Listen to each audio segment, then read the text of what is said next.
जय माता दी सबको। वैष्णो दरबार में आप सबका स्वागत है। मैं सुनीता अरोड़ा दिल्ली कृष्णा नगर से बात कर रही हूँ। आज एक टॉपिक लेके आई हूँ, बहुत अच्छा है टॉपिक और बहुत अच्छी नॉलेज है उसमें कि संत कबीर जी की बेटी की शादी कैसे हुई थी। तो संत कबीर जी एक बहुत बड़े अच्छे संत हुए हैं और उनकी परमात्मा में इतनी लगन थी कि उनको उनके अलावा कोई कुछ नहीं दिखता था। हर समय राम राम का नाम जपना और संतों की टोली में रहना, और यही उनका कार्य था। उनकी माँ कहती थी तू काम कुछ करता नहीं है तो घर कैसे चलेगा। कहता मेरा राम चलाएगा अपने आप। तो इतना मतलब आस्था रखते थे भगवान में कि उनको कोई चीज़ नहीं दिखती थी, उसके अलावा कुछ नहीं दिखता था। वो जुलाहे थे, कपड़ा वो बनाते थे। जो उनकी माँ कहती थी चाहे कपड़ा लेके बेचने चला जा, तो वो बेचने की बजाय वो संतों को दे आते थे कपड़ा, भी तुम अपना पहन लो, अपने वस्त्र पहना बना लो। एक दिन क्या हुआ, एक थान उनकी बेटी की शादी आ गई। एक दिन पहले उसकी माँ कहती है कि बेटा तू बेटी की शादी है तो खद्दर के कपड़े पहने घूम रहा है, और तुझे भी अच्छे कपड़े पहनने चाहिए, हमारी तो ऐसे बेइज्जती हो जाएगी। बच्चों को भी बढ़िया बढ़िया कपड़े पहनने चाहिए। तो उसके पास तो पैसे थे ही नहीं, क्या करता। उनके पास पैसे नहीं थे, क्या करते फिर वो। उन्होंने क्या किया, उनकी माँ ने कहा ये एक ही थान है, ये मैंने बचा के रखा हुआ था, तू इसको बेच के और लड़की की शादी का इंतज़ाम कर दे। थान लेके चल दिए। ऐसा मतलब प्रभु ने लीला रचाई कि वो प्रभु थे भगवान एक जोगी का रूप धारण करके आ गए।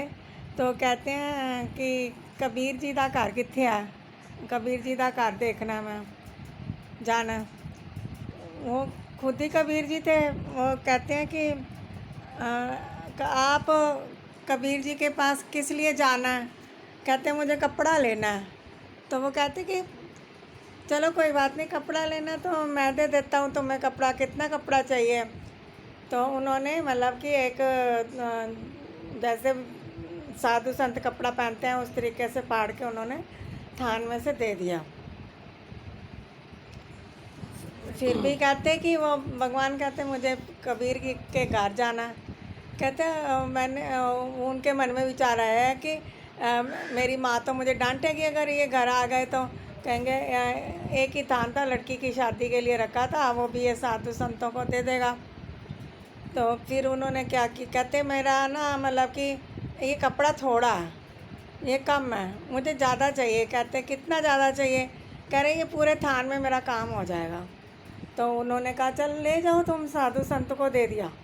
वो जोगी को कपड़ा दे दिया, पूरा का पूरा थान दे दिया। आप परेशान हो गए। कहते मेरी माँ घर जाऊंगा तो मेरी माँ मुझे डांटेगी कि मैं थान बेचने के लिए मैंने दिया था, तो साधु संतों को दे आया। अब वो इतने परेशान हुए, इतने परेशान हुए। वो जब परेशान होते थे तो गंगा जी किनारे जाके बैठ जाते थे।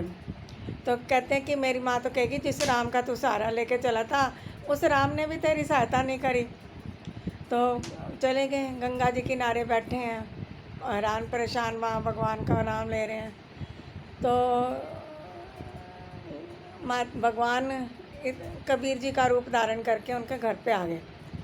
कबीर जी का रूप धारण करके आए। उन्होंने इतने सुंदर वस्त्र पहन रखे थे, महाराजाओं वाली ड्रेस पहनी हुई थी, और वो उस समय गड्ढे होते थे जिस पे सामान लाद के लेके जाया जाता था। उस गड्ढे पे दुनिया भर का सामान, सोना चांदी, बर्तन, राशन, हर चीज़, कोई मतलब कि ऐसी वस्तु नहीं थी जो उसके ऊपर नहीं थी उस गड्ढे पे। तो वो ले आए, आ गए। कहते माँ मैं सारा सामान ले आया हूँ, अब तुझे लड़की की शादी की चिंता करने की ज़रूरत नहीं है। अच्छा, लड़की की शादी होगी। शादी पे भगवान खुद जूठी पत्तल उठा रहे हैं। तो माँ कहती है कबीर तू जूठी पत्तल क्यों उठा रहा है, मुझे नहीं अच्छा लग रहा। कहते हैं भगवान कहते हैं माँ मेरे को बहुत अच्छा लग रहा है, मैं तो लोगों की सेवा कर रहा हूँ। कहते अच्छा। तो माँ जब सब लड़की की शादी होगी, विदा होगी लड़की, तो कहती है, माँ कहती है, माँ बेटा कबीर बेटा एक बात बताओ कि तू इतना सारा सामान कहाँ से लाया और इतना तो खर्चा करा। सारे रिश्तेदार पूछ रहे हैं कि इसके पास तो कुछ था ही नहीं, कहाँ से ले आया ये। तो कहते अच्छा सवेरे जवाब दूंगा। वो अपना कमरे में चले गए, कहते अब मैं थक गया हूँ, सुबह जवाब दूंगा। अब वो कबीर जी तो थे ही नहीं, थे तो भगवान। तो कहते अच्छा अब सुबह होएगी तो देख लूँगा क्या होता। सुबह जब वो माँ उनकी कमरे में जाती है तो कबीर जी अपने स्थान पे नहीं होते, आसन पे। कहते हैं कि माँ ढूंढने चल पड़ती है कबीर जी को, कहाँ चला गया मेरा कबीर, कहाँ चला गया। इधर देखा उधर देखा, संतों की टोली में बैठते थे तो वो संतों से पूछती हैं कि कहते तूने मेरे को रात को तूने उसको डांट दिया होगा ना, तो इसलिए वो घर छोड़ के चला गया। तो कहते नहीं माँ, मैं माँ हूँ, मैं कुछ भी कह सकती हूँ अपने बच्चे को। तो ढूंढती ढूंढती माँ को अपने बच्चे के बारे में पता होता, तो वो गंगा किनारे चली गई। उन्होंने देखा कबीर जी गंगा किनारे बैठे हुए थे।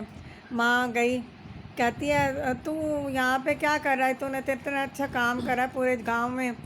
उन्होंने पूरे गांव में न्योता दिया हुआ था, पूरे गांव के लोग पर खुश हो रहे हैं कि ऐसी शादी तो आज तक किसी की हुई नहीं, इतनी अच्छी शादी करी है, तेरा तो गुणगान गा रही है दुनिया। कहते अच्छा हो गया बढ़िया काम। तो कहते हैं उनकी आंखों में आंसू आ गए। कहते हैं कि जिसको मैं याद करता हूँ अपना काम करके, अपना फ़र्ज़ अदा करके वो चला गया। तो माँ कहती है कि भी तू तेरी आंखों में आंसू क्यों है। कहते हैं मैं तो 3 दिन से यहाँ बैठा हूँ, मैं तो घर आया ही नहीं। तो फिर कहते मेरा तो राम खुद काम करके चला गया। तो सारे कहते थे कबीर पागल है, कबीर पागल है, नाम राम का नाम लेता। माँ कहती है, माँ की भी आंखों में आंसू। माँ कहती है कि जिस दिन शादी थी उस दिन ना वो भगवान का रूप अलग दिखता था।